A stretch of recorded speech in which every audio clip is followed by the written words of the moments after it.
He didn't wake up one day with horns. He didn't sign a contract in blood. That war is already over, already told, already remembered wherever this kind of story gets remembered. The rebellion, the fall, the light going out over a battlefield no human eye was ever meant to see. What almost nobody tells you is what happened next. Because after that fall, Scripture goes quiet. Not for a verse, not for a page.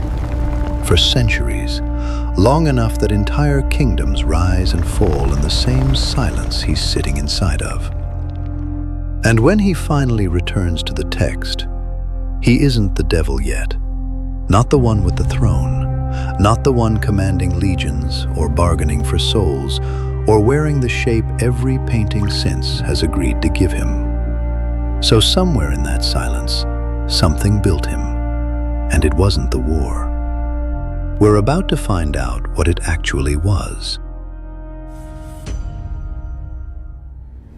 Ask anyone when Lucifer became Satan, and you'll get the same answer, instantly. The moment he fell. It feels obvious.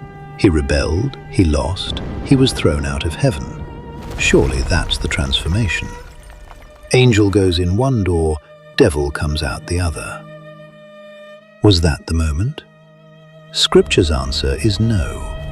After the fall, he almost disappears from the text entirely. No throne, no kingdom of fire, no armies of the damned. Just silence, for longer than most of the Bible's biggest stories take to unfold. Falling didn't make him Satan. It just made him someone who lost a war, with nowhere left to go. So maybe it happened here instead. The garden, the lie that broke humanity. Surely the being clever enough to engineer the fall of an entire species has already become the villain we picture. Was that the moment? Look closer, and the second answer collapses just as fast as the first. The serpent is defeated, cursed to crawl in the dust. He doesn't win this round. He loses it, exactly the way he lost the war in heaven. And then, once again, silence. 2 defeats, 2 disappearances. No devil yet, either time. We assume a villain is made in his moment of triumph. That's how every story we tell ourselves works. Scripture is refusing to give us that instant. Twice now. Which means we're asking the wrong kind of question. Not which victory made him this, because there wasn't one. Something else did. When he finally reappears in the text, genuinely reappears by name, it's in one of the strangest scenes in the entire Old Testament. And what he's doing there should stop you cold. He isn't ruling anything. He's asking permission. The sons of God present themselves before the Lord, and among them walks a figure the text calls simply Ha-Satan. Not a name yet, a title.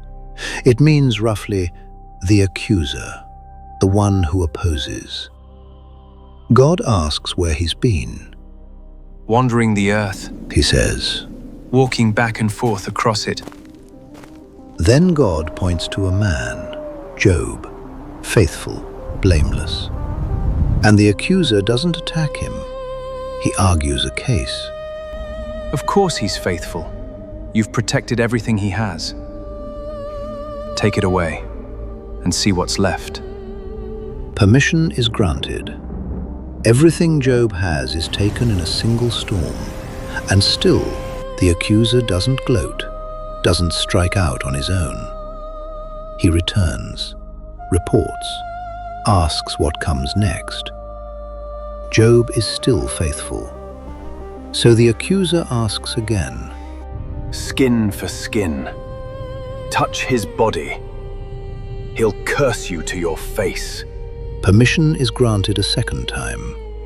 And when that fails too, he simply stops, waits, as if the case is closed, whether he liked the verdict or not.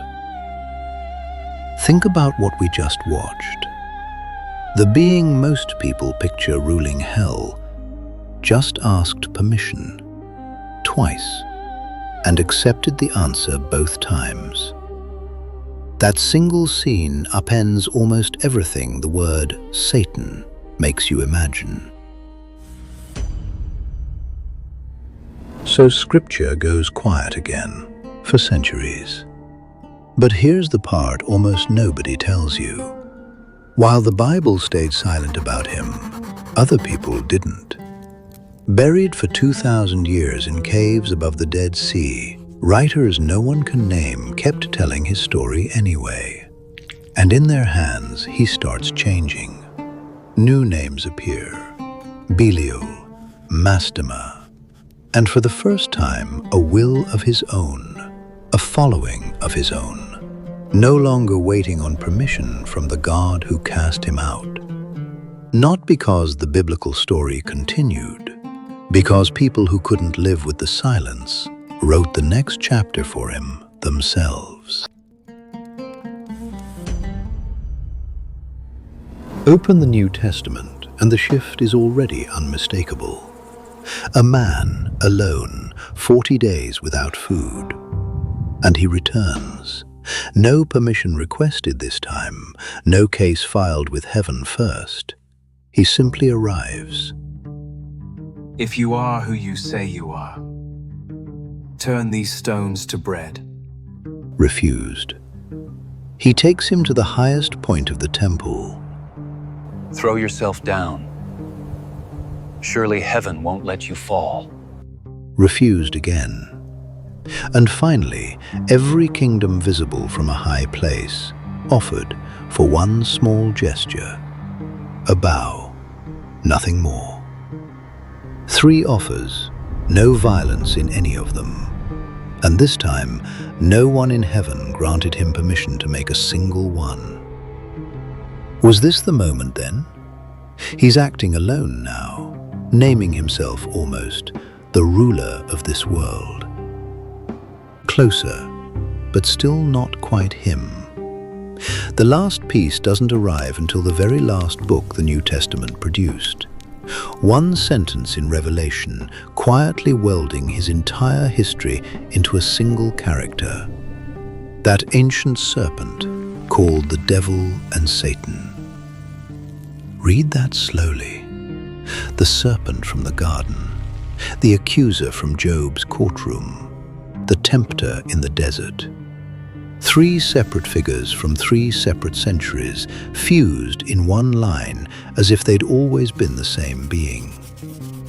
Scripture never once shows us that fusion happening. It simply hands us the finished result. Everything you actually picture when you picture the devil, the throne, the horns, the war for souls fought fresh in every generation, belongs to none of these texts. It belongs to the centuries after them.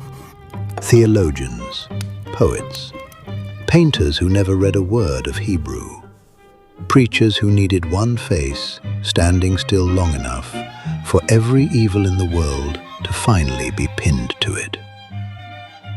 So, when did Lucifer actually become Satan? Scripture never writes the moment down. Not once across 2 testaments and everything found buried between them. That isn't a gap in the story. It is the story. Because if the text never built him, the horns, the throne, the shape everyone assumes he's always had, then someone else did. Humanity did. One generation, one unexplainable cruelty, one villain-shaped hole at a time, until it was easier to believe he'd always looked that way than to admit no one ever actually saw it happen. So look at him again, still standing exactly where he landed after the fall. Not yet a king of anything, not yet the name the world would come to fear. just a being about to spend the next several thousand years being finished by everyone, except the one who actually cast him out. Which leaves one question Scripture answers even less than this one. Somewhere in that same throne room, standing at the place Lucifer once stood, is the one who was ordered to remove him. Nobody has ever asked what that victory actually cost him. We should.